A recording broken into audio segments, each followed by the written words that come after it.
Bonjour tout le monde! Aujourd'hui, exprimer une hypothèse au passé. On y va! On fait une révision parce que nous avons vu l'hypothèse au présent. On a vu que si on s'imaginait une chose ou une situation qui n'est malheureusement pas possible maintenant, on va utiliser l'hypothèse au présent avec la structure suivante: si plus imparfait plus conditionnel présent. Si imparfait conditionnel présent.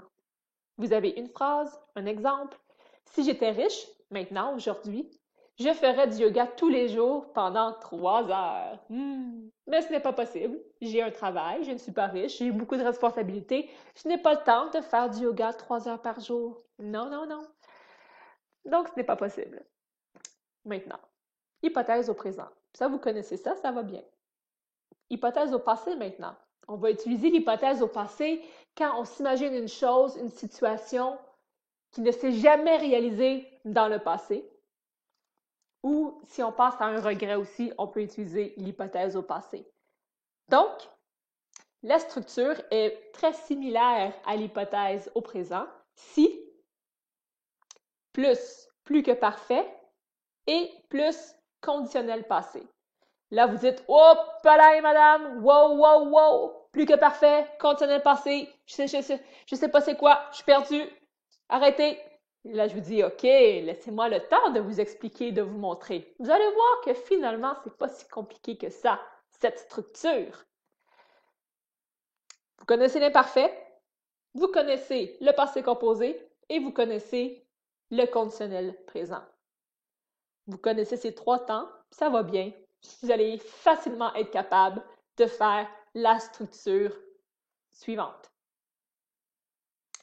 Voici un exemple d'une hypothèse au passé.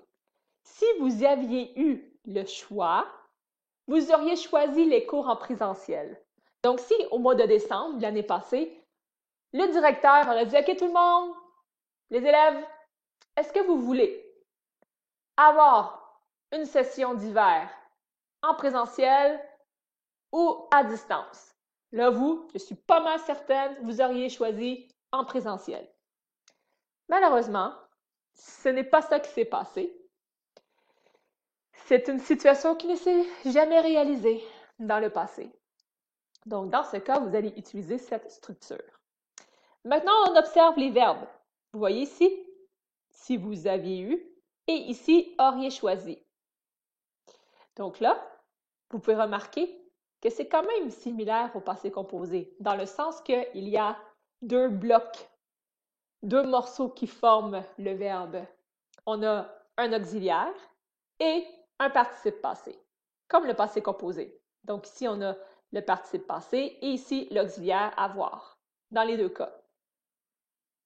Donc, on peut dire que c'est vraiment similaire comme le passé composé avec auxiliaire et PP, participe passé. On revient à la phrase. Maintenant, ce que vous devez observer et comprendre, c'est ça ici, l'auxiliaire. À quel temps est conjugué l'auxiliaire? Donc ici, on a du plus que parfait. Ici, on a du conditionnel passé. Plus que parfait, conditionnel passé. Êtes-vous capable de distinguer quels sont ces temps de verbe? Donc ici, on a l'imparfait. J'avais, tu avais, il avait. Nous avions, vous aviez, ils avaient. Et ici, on a du conditionnel présent. J'aurais, tu aurais, il aurait. Nous aurions, vous auriez, ils auraient.